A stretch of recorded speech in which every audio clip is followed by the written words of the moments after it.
सत्ता की ढपली, रात दरबारी, कारपोरेट की गुलामी, सत्ता की जय जयकार ये हम नहीं करते।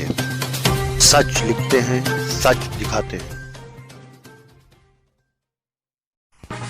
नमस्कार, मैं चितवन मिश्रा। आप देख रहे हैं हंगामा 25 न्यूज। संसद में चर्चा का विषय बना स्पाई मामला, जिससे भारतीय राजनीति में काफी गहमा-गहमी है।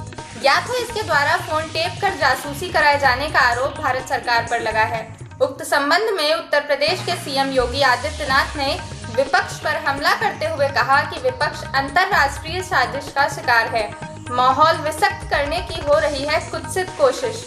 कांग्रेस को रास नहीं आ रहा वंचित तबके के केंद्रीय मंत्रिमंडल में स्थान मिलना। आइए देखते हैं सीएम योगी ने क्या कहा। रिपोर्ट संवाददाता वशिष्ठ चौबे की ओर से। पेगासस के सॉफ्टवेयर के संबंध में विगत 2 दिनों से विपक्षी दलों के द्वारा देश के अंदर जिस प्रकार का वातावरण बनाने का प्रयास हो रहा है, यह विपक्ष के कुत्सित मंशा को उजागर करता है। जाकी रही भावना जैसी, प्रभु मूर्ति देखी तिन तैसी। कांग्रेस सरकार अपने समय में जिस प्रकार की हरकतें करती रही हैं,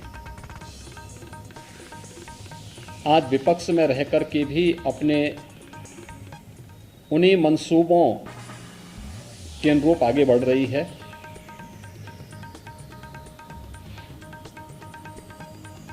कोरोना कालखंड के दौरान देश के अंदर जिस प्रकार का दूषित वातावरण पैदा करने का प्रयास विपक्ष ने किया और एक नकारात्मक राजनीति की, लोगों को संबल देने की बजाय जिस तरीके की अराजकता का वातावरण पैदा करने का कुत्सित प्रयास कांग्रेस और विपक्षी दलों के नेताओं ने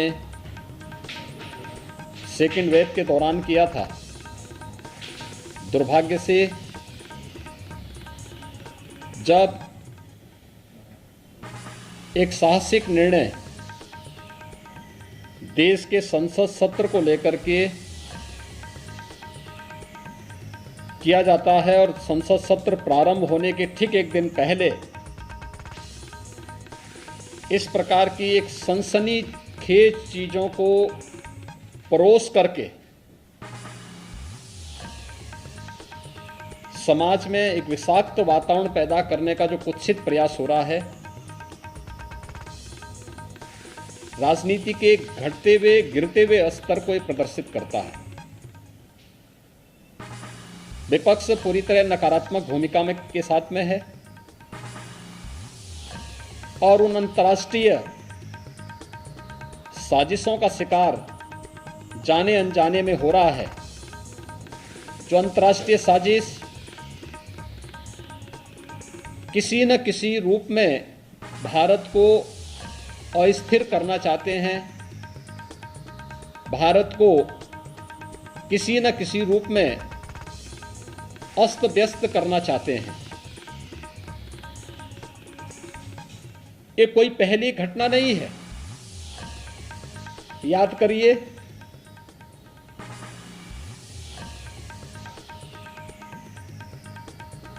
जो अभी कुछ वर्ष पहले 2020 में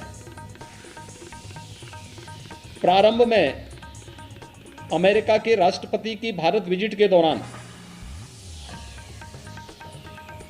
उनके दिल्ली पहुंचने के साथ ही दिल्ली के अंदर हुआ भीषण दंगा क्या एक साजिश का हिस्सा नहीं था? तमाम विपक्षी दलों के लोगों की संलिप्तता उस दंगे के साथ जोड़ करके नहीं देखी गई थी।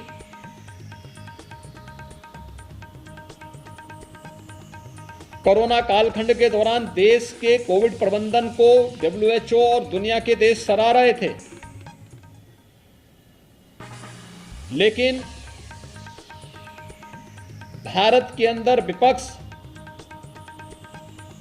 एक ऐसा माहौल बनाने का प्रयास कर रहा था जैसे कि सरकार इन सभी चीजों से अनभिज्ञ है और महामारी से लोग मर रहे हैं। अंतर्राष्ट्रीय स्तर पर भारत की छवि को खराब करने,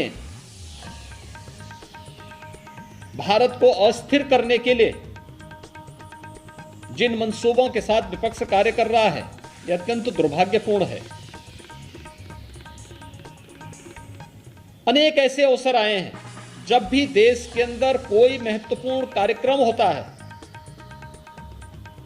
उससे पहले विपक्ष किसी न किसी साजिश का शिकार होकर के देश के खिलाफ या दुनिया के अंदर भारत के खिलाफ माहौल बनाने के लिए किसी न किसी षड्यंत्र का पार्ट बन जाता है। संसद का यह सत्र अत्यंत महत्वपूर्ण सत्र था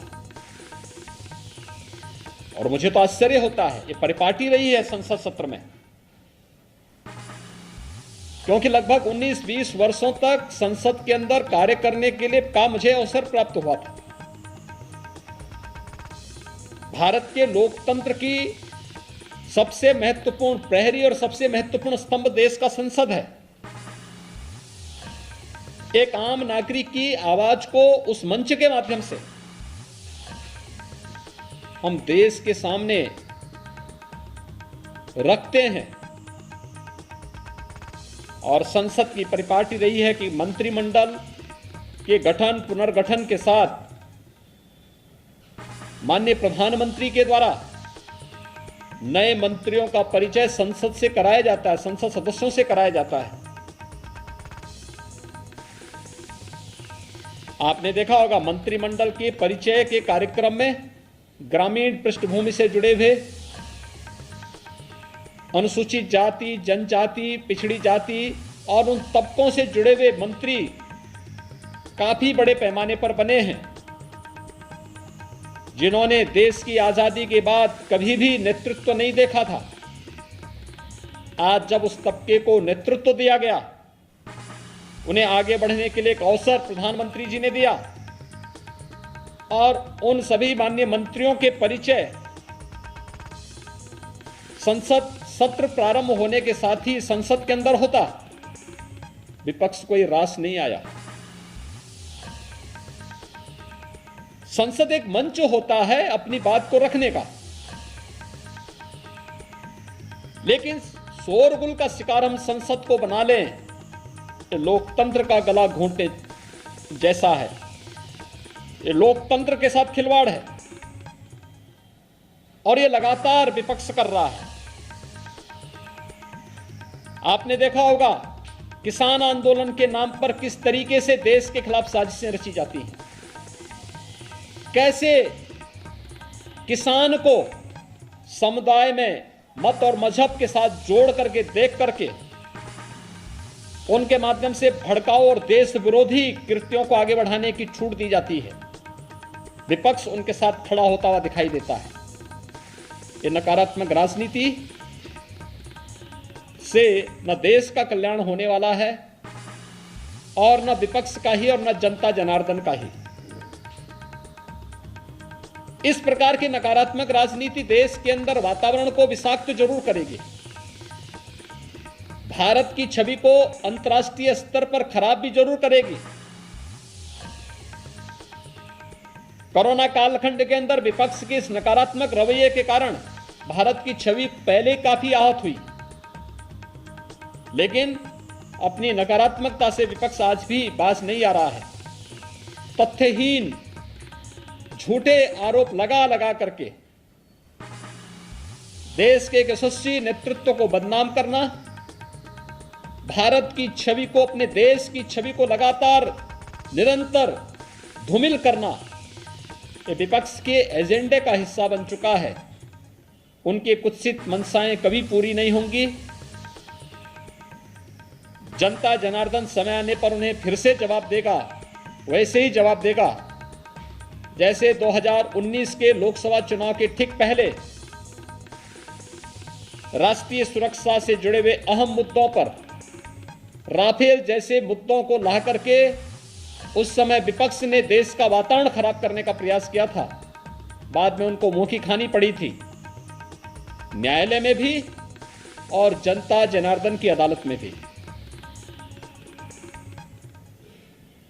इस बार फिर से संसद सत्र के इस महत्वपूर्ण मुद्दे पर, जहां पर गांव के लिए, गरीब के लिए, किसान के लिए, नौजवान के लिए, महिलाओं के लिए, समाज के विभिन्न तबकों के लिए चर्चा होती, कोरोना महामारी को लेकर के चर्चा होती, वैक्सीनेशन की ड्राइव को कैसे हम समयबद्ध ढंग से आगे बढ़ा करके देश के अंदर पूरा करें, इसको लेकर के इस सदी की इस महामारी से निपटने में सामूहिकता का क्या प्रभाव हो सकता है, इन सब मुद्दों पर जहां एक सार्थक चर्चा का मंच संसद होता, चर्चा का मंच न बना करके शोरगुल और केवल आरोप प्रत्यारोप के साथ ही तथ्यहीन और झूठे आरोप, मनगढ़ंत आरोप लगा करके देश की छवि को भी धूमिल करने का जो कुत्सित प्रयास हो रहा है, ये कभी मंशाएं विपक्ष की पूरी नहीं होंगी। इस प्रकार के मनगढ़ंत और तथ्यहीन आरोपों को एक सिरे से खारिज किया जाना चाहिए। देश की जनता मांग कर रही है कि विपक्ष कोरोना कालखंड में जो एक विषाक्त वातावरण विपक्ष ने बनाया था देश के अंदर, दुनिया के अंदर देश की छवि को खराब करने का कुत्सित कार्य किया था, उसको लेकर के भी और संसद सत्र की कार्रवाई को निर्बाध और निर्विघ्न संपन्न करवाने में योगदान देने की बजाय अपनी इस नकारात्मकता के कारण जनपक्ष से जुड़े हुए, जनता से जुड़े हुए ज्वलंत मुद्दों को संसद में न उठने देना, ये आम नागरिक के जीवन के साथ खिलवाड़ है। विपक्ष को इस बात के लिए जनता जनार्दन से और देश से माफी मांगनी चाहिए। अंतर्राष्ट्रीय स्तर पर साजिश है। देखिए, ये एक बहुत बड़ी साजिश का हिस्सा है कि भारत के संसद सत्र के ठीक पहले, जिस संसद सत्र में किसानों के मुद्दे को लेकर के, कोविड के मुद्दे को लेकर के और देश से जुड़ी हुई अन्य महत्वपूर्ण मुद्दों को लेकर के सार्थक चर्चा होती, तमाम ऐसे बिल्स थे जिन पर आगे चर्चा बढ़ा करके देश के हितों के लिए, 130 करोड़ लोगों के हितों के लिए कार्य होता, उस पर कार्य संसद में होने देने की बजाय विपक्ष जिस नकारात्मक भूमिका के साथ आया है, ये अत्यंत दुखद है, दुर्भाग्यपूर्ण।